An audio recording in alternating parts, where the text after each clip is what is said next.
July 4 ವಿಶ್ವ ಹಲಸಿನ ಹಣ್ಣಿನ ದಿನ. ಹಾಗಾಗಿ ಇವತ್ತು ಒಂದು ಹಲಸಿನ ಹಣ್ಣನ್ನು ಉಪಯೋಗಿಸಿಕೊಂಡು ಒಂದು ಸ್ವೀಟನ್ನು ಮಾಡುವ ಅಂತೇಳಿ ನಾನು ಆಲೋಚನೆ ಮಾಡಿದೆ. ಹಾಗೆ ಇವತ್ತು ಹಲಸಿನ ಹಣ್ಣಿನ ಪುಡ್ಡಿಂಗನ್ನು ಮಾಡ್ತಾ ಇದ್ದೇನೆ. ಹಾಯ್, ನಾನು ಆಶಾ ಚಂದ್ರ ಭಟ್. ಆಶಾಸ್ ನಳಪಾಕಕ್ಕೆ ನಿಮಗೆಲ್ಲರಿಗೂ ಸ್ವಾಗತ. ಹಲಸಿನ ಹಣ್ಣಿನ ಪುಡ್ಡಿಂಗ್ ಮಾಡಲಿಕ್ಕೆ ತುಂಬ ಸುಲಭ. ನಾವು ಮನೆಯಲ್ಲಿರುವ ಸಾಮಗ್ರಿಗಳನ್ನೇ ಉಪಯೋಗಿಸಿಕೊಂಡು ಆರಾಮವಾಗಿ 10 ರಿಂದ 15 ನಿಮಿಷದೊಳಗೆ ಇದನ್ನು ತಯಾರಿಸಿಕೊಳ್ಬೋದು. ಇದನ್ನು ಈಗ ಹೇಗೆ ಮಾಡೋದು ಅಂತ ಹೇಳೋದನ್ನು ನೋಡುವ. ಇದಕ್ಕೀಗ ಏನೆಲ್ಲ ಬೇಕು ಅಂತ ಹೇಳಿದರೆ, 1 ಕಪ್ಪಷ್ಟು, ಅಂದರೆ ನಾನು ತುಂಬ ಸಣ್ಣ ಸಣ್ಣ ಕಪ್ಪಲ್ಲಿ ಮಾಡ್ತಾ ಇದ್ದೇನೆ. ನಮ್ಮಲ್ಲಿ ಸ್ವೀಟ್ ಅಷ್ಟು ಯಾರಿಗೆ ಇಷ್ಟ ಇಲ್ಲ. ಹಾಗಾಗಿ 1 ಕಪ್ಪು ಸಜ್ಜಿಗೆ ಅಂದರೆ ಬಾಂಬೆ ರವೆ ತಗೊಂಡಿದ್ದೇನೆ. ಅದಕ್ಕೆ 2 ಕಪ್ಪಷ್ಟು ಬೆಲ್ಲ ಹುಡಿ ತಗೊಂಡಿದ್ದೇನೆ. 1 ಕಪ್ಪಷ್ಟು ರವೆ ಎಷ್ಟು ತಗೊಂಡಿದ್ದೇನೆ ಅಷ್ಟೇ ಹಲಸಿನ ಹಣ್ಣಿನ ಪಲ್ಪು ಕೂಡ. ಅದಕ್ಕೆ ಹಾಕಲಿಕ್ಕೆ 1-2 ಚಿಟಿಕೆಯಷ್ಟು ಜಾಕಾಯಿ ಹಾಕ್ತಾಯಿದ್ದೇನೆ. ನಾನು ಏಲಕ್ಕಿ ಹಾಕ್ತಾ ಇಲ್ಲ. ಹಾಗೆಯೇ ಒಂದು ಸ್ವಲ್ಪ ಡ್ರೈ ಫ್ರೂಟ್ಸ್. ನೀವು ರವೆ ಎಷ್ಟು ತಗೊಳ್ತೀರಿ ಅದರ 3 ಪಾಲಿನಷ್ಟು ನೀರು ತಗೊಳ್ಬೇಕು. 1/2 ಕಪ್ಪಷ್ಟು ತುಪ್ಪ ಹಾಕ್ಕೊಂಡಿದ್ದೇನೆ. ಮೊದಲಿಗೆ ತುಪ್ಪ ಬಿಸಿ ಆಗಲಿಕ್ಕೆ ಇಟ್ಟು ರವೆಯನ್ನು ಒಂದು ಸ್ವಲ್ಪ ಪರಿಮಳ ಬರುವವರೆಗೆ, ಪೂರ್ತಿಯಾಗಿ ಕಲರ್ ಚೇಂಜ್ ಆಗಬೇಕು ಅಂತ ಏನಿಲ್ಲ, ಒಳ್ಳೆ ಪರಿಮಳ ಬರಬೇಕು ಅಲ್ಲಿವರೆಗೆ ಅದನ್ನು ಹುರಿಬೇಕಾಗ್ತದೆ. ಹುರಿದ ರವೆಗೆ ಅದರ ಜೊತೆಗೇ ನಾನು ಡ್ರೈ ಫ್ರೂಟ್ಸ್ ಕೂಡ ಹಾಕಿಕೊಳ್ತಾ ಇದ್ದೇನೆ. ನೀವು ಮೊದಲೇ ಡ್ರೈ ಫ್ರೂಟ್ಸ್ ಫ್ರೈ ಮಾಡಿ ತೆಗೆದಿಟ್ಕೊಳ್ಬೋದು. ನಾನು ಅದರ ಜೊತೆಗೇ ಹಾಕಿಕೊಳ್ತಾ ಇದ್ದೇನೆ. ಯಾಕಂದರೆ ಒಂದು 5 ನಿಮಿಷ 10 ನಿಮಿಷದೊಳಗೆ ಇದೆಲ್ಲ ರೆಡಿ ಆಗ್ತದೆ. ಹಾಗಾಗಿ ನಾನು ಅದರ ಜೊತೆಗೇ ಹಾಕಿಕೊಳ್ತಾ ಇದ್ದೇನೆ. ಈಗ ಅದನ್ನು ಸರಿಯಾಗಿ ಪರಿಮಳ ಬರುವವರೆಗೆ ನೋಡಿ, ಈ ಥರ ಒಂದು ಸ್ವಲ್ಪ ಅದರ ಕಲರ್ ಚೇಂಜ್ ಆದರೆ ಸಾಕು. ಬಿಳಿ ಕಲರಿಂದ ಒಂಚೂರು ಕ್ರೀಮ್ ಕಲರಿಗೆ ಬಂದರೆ ಸಾಕದು.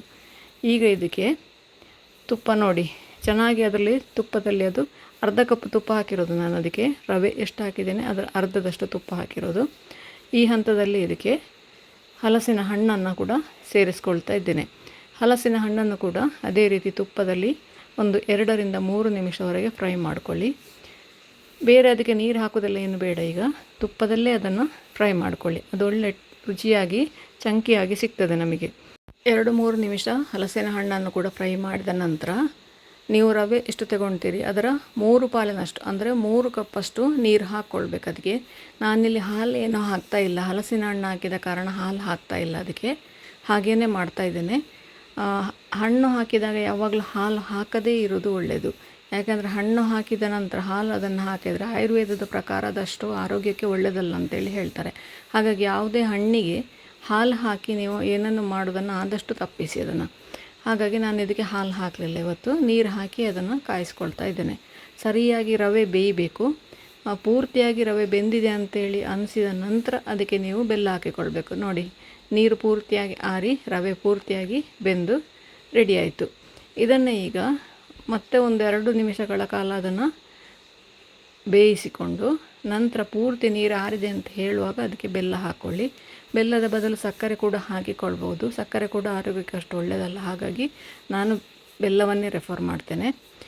ಒಂದು ನಿಮಗೆ ಸಿಹಿಗೆ ಬೇಕಾದಷ್ಟು, ಅಂದರೆ ರವೆಗೆ ನಿಮಗೆ ಯಾವಾಗಲೂ ಡಬಲ್ ಸ್ವೀಟ್ ಹಾಕಿದ್ರೇ ಅದು ರುಚಿಯಾಗಿ ಬರ್ತದೆ. ಹಾಗಾಗಿ 1 ಕಪ್ಪಿಗೆ 2 ಕಪ್ ಬೇಕೇ ಆಗ್ತದೆ. ಹದ ಸಿಹಿ ಸಾಕು ಅಂತ ಹೇಳೋರು 1 ಕಪ್ ಹಾಕಿಕೊಳ್ಬೋದು. ಇದನ್ನು ಈಗ ಪೂರ್ತಿಯಾಗಿ ಬೆಲ್ಲ ಕರಗಿ ನೋಡಿ, ಪುನಃ ಅದು ನೀರಾಗ್ತಾ ಇದೆ. ಪೂರ್ತಿಯಾಗಿ ಬೆಲ್ಲ ಕರಗುವಲ್ಲಿವರೆಗೆ ಇದನ್ನು ಫ್ರೈ ಮಾಡಿಕೊಳ್ಳಿ.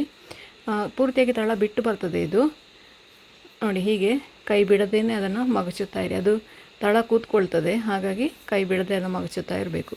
ಆಲ್ಮೋಸ್ಟ್ ಆಗ್ತಾ ಬಂತು ಅಂತೇಳಿ ಹೇಳುವ ಹಂತದಲ್ಲಿ ಅದಕ್ಕೆ ಸ್ವಲ್ಪ ಜಾಕಾಯಿ ಪೌಡ್ರು ಅಥವಾ ಏಲಕ್ಕಿ ಪೌಡ್ರು, ನಿಮಗೆ ನಿಮ್ಮ ಹತ್ರ ಯಾವುದು ಅವೈಲೇಬಲ್ ಇದೆ ಅದನ್ನು ಹಾಕ್ಕೊಳ್ಬೋದು.